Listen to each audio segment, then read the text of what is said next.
الحمد للہ رب العالمین والصلاة والسلام علی رسولہ الانبیاء والمرسلین اما بعد۔ تمام تعریفیں اللہ رب العالمین کے لیے ہیں۔ درود و سلام نبی مہربان حضرت محمد صلی اللہ علیہ وسلم کی ذات اقدس پر۔ انتہائی قابل احترام ناظرین سامعین، السلام علیکم ورحمۃ اللہ وبرکاتہ۔ آج ہم جس حدیث مبارکہ کو سمجھنے اور پڑھنے جا رہے ہیں، اس کا موضوع باجماعت نماز کی اہمیت ہے کہ باجماعت نماز ادا کرنے کے کیا فائدے ہیں اور اس کا اجر کیا ہے۔ حضرت عبداللہ بن عمر رضی اللہ تعالی عنہ سے روایت ہے، نبی اکرم صلی اللہ علیہ وسلم نے فرمایا کہ بلا عذر مسلمانوں کی جماعت سے الگ تھلگ اکیلے نماز پڑھنے والے کی نماز کے مقابلے میں جماعت کی نماز 27 درجے زیادہ فضیلت رکھتی ہے۔ اللہ کے نبی علیہ الصلوۃ والسلام نے باجماعت نماز پڑھنے کی اہمیت بتائی ہے۔ بالکل اکیلے نماز پڑھنے سے بہتر یہ ہے کہ مسلمان جماعت کے ساتھ نماز ادا کرے۔ ایک مسلمان اکیلا نماز پڑھتا ہے یا اپنے گھر کے اندر نماز پڑھتا ہے بغیر کسی عذر کے۔ عذر یہ ہوتا ہے کہ انسان کو کوئی مجبوری لاحق ہو گئی ہے یا کوئی بیماری ایسی لاحق ہے کہ جس کی وجہ سے وہ مسجد نہیں جا سکتا،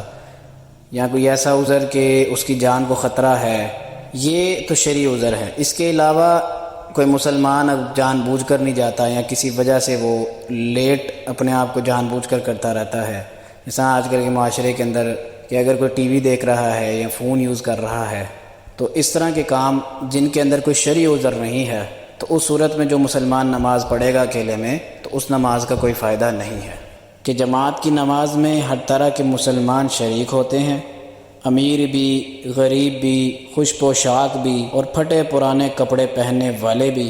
اور اسی طرح ہر قسم کا بندہ جماعت کی نماز کے اندر شامل ہوتا ہے۔ اس حدیث سے یہ بھی معلوم ہو جاتا ہے کہ جن لوگوں کے اندر بڑائی کا غرور ہوتا ہے اور مالداری کے نشے میں جو گم رہتے ہیں، اس بات کو وہ پسند نہیں کرتے کہ ان کے ساتھ کوئی اور کھڑا ہو، اس لیے وہ نماز اپنے گھروں میں پڑھتے ہیں یا اکیلے پڑھتے ہیں۔ نبی اکرم صلی اللہ علیہ وسلم نے اس ذہنی بیماری کا علاج یہ بتا دیا ہے کہ جو شخص یہ سمجھتا ہے کہ میں کسی کے ساتھ نماز نہیں پڑھتا، یا میرے ساتھ کوئی ایسا بندہ آ کر کھڑا ہو جائے جو کم ظرف ہے، یعنی جس کے کپڑے نہیں ٹھیک، جس کی حالت نہیں ٹھیک، میں اس کے ساتھ کھڑا ہو کر نماز کیوں پڑھوں؟ اس ذہنی بیماری کے علاج کے لیے اللہ کے نبی علیہ الصلوۃ والسلام نے یہ بتا دیا ہے، جماعت کے ساتھ نماز پڑھو، اپنے کمروں میں یا مسجد میں اکیلے نماز نہ پڑھو۔ یہ بات بھی معلوم ہو جاتی ہے کہ جماعت کے ساتھ نماز پڑھنے میں شیطانی وسوسے کم پیدا ہوتے ہیں اور آدمی کا اللہ سے تعلق بھی مضبوط ہوتا ہے، اور یہی حقیقت ہے۔ اسی طرح جو شیطانی وسوسوں کی بات ہوئی ہے، اسی بارے میں اللہ کے نبی علیہ الصلوۃ والسلام کی ایک اور حدیث ہے، حضرت ابی بن کعب رضی اللہ عنہ سے روایت ہے کہ نبی اکرم صلی اللہ علیہ وسلم نے فرمایا، آدمی کی نماز جو کسی دوسرے آدمی کے ساتھ پڑھتا ہے زیادہ ایمانی نشو و نما کا باعث بنتی ہے اس نماز کے مقابلے میں جو وہ اکیلے پڑھتا ہے، اور وہ نماز جو اس نے 2 آدمیوں کے ساتھ پڑھی، وہ ایک آدمی کے ساتھ پڑھی گئی نماز کے مقابلے میں ایمان کی زیادتی کا باعث بنتی ہے۔ اور پھر جتنی ہی زیادہ تعداد میں لوگ پڑھیں تو وہ اللہ کے نزدیک پسندیدہ ترین نماز ہے۔ ان دونوں احادیث مبارکہ کے اندر سے ہمیں باجماعت نماز پڑھنے کے فوائد، باجماعت نماز ادا کرنے سے کیا اجر ملتا ہے، اور باجماعت نماز ادا کرنے سے انسان کو روحانی اور جسمانی طور پر کیا فائدے ہوتے ہیں، ان تمام باتوں کا ہم نے ذکر سنا ہے، اور اللہ تعالیٰ سے دعا کرتے ہیں کہ ہمیں اس کی سمجھ بھی عطا فرمائے، کہ ہمیں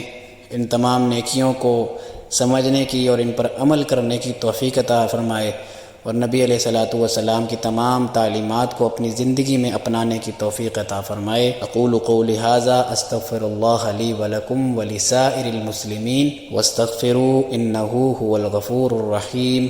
صدق اللہ العظیم۔